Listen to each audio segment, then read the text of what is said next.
Hi, my name's Christina Matthews. I'm the chair of the Hawaiian Ride for Youth Organising Committee, and the Hawaiian Ride for Youth is Australia's premier charity event raising funds for the prevention of youth suicide and depression. Over 4.5 days, over 150 riders, supported by over 50 volunteers, ride from Albany or Jurien Bay back to Perth. Visiting regional schools along the way, engaging with thousands of students talking about self-harm, depression, anxiety, and talking to them about the life-changing services that are available at Youth Focus. Since 2003, the iconic Hawaiian Ride for Youth has raised over $23 million for Youth Focus. The ride is so much more than a cycling event, and riders sign up for many different reasons: to give back to the community, to raise money for mental health, or as a personal challenge for themselves.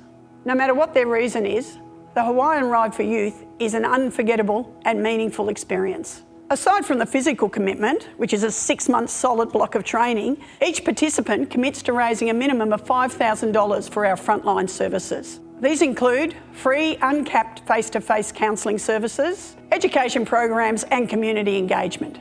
One of the most special and inspiring parts of the ride is the school visits. We visit 26 schools and community areas across regional WA to share our stories. We asked 5 of our riders to share their personal stories, and here are some very special snippets of their journeys.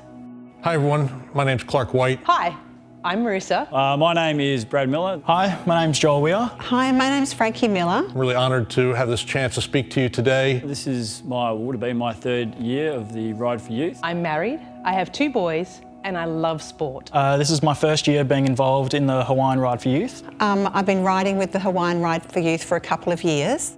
The reason I got into Ride for Youth was a number of different reasons, but mostly it's to do with my family history. 35 years, my mother has suffered with depression, and 3 years ago my sister decided to take her life. I'm really passionate about mental health, and I'm really dedicated to trying to remove the stigma that surrounds it. Mental illness has unfortunately always been a part of my life, and it's changed its course several times over my 21 years. I'd be lying if I didn't say that I didn't have bad days. I think everyone at some point experiences days where they're not their best, they're not living their full potential.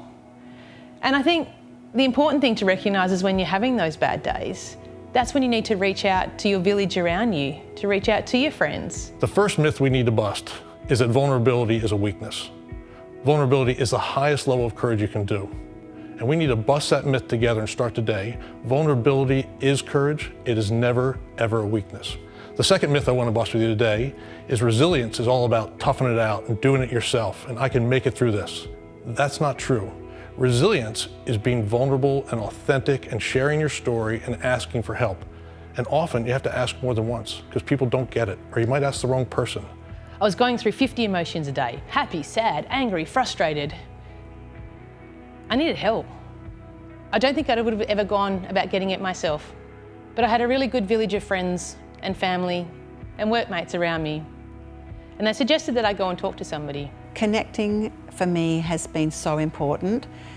Don't be afraid of connecting, whether it's with a friend, whether it's with someone who is from your family, or just someone who you may not even know that well, but because they are a little bit outside of your usual group, you might find that person easier to talk to. So everyone's different, we're all different in that way. Because together, we can get through anything, but alone, we struggle. I feel like there's becoming a lot more awareness surrounding mental illness, and I think it's a lot safer to open up about your issues and feel comfortable about talking about your own experiences. There's always going to be someone in your life who cares about you, whether that's parents, brothers, sisters, aunties, uncles, cousins, grandparents, teachers, schoolmates, even the people you play PlayStation or Xbox with online.